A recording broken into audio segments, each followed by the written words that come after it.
Good day, YouTube. I am going to show you how to replace a vacuum belt.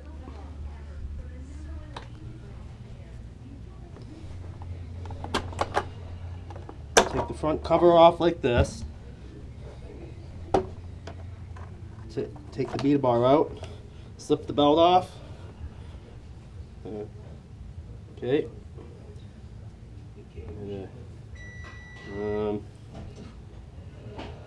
Let's see what way this goes in. This is let me get that out of the way for you. Hold on. Tubes. Hold on, tubes. I'm having a little bit of a problem here. Come on, get in there.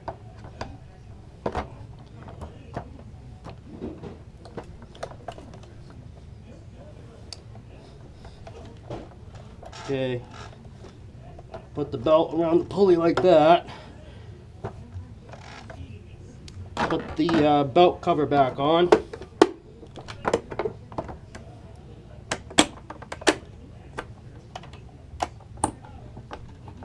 And there you go. That's how you replace a belt on a vacuum cleaner. Thanks for watching, and please subscribe to my channel.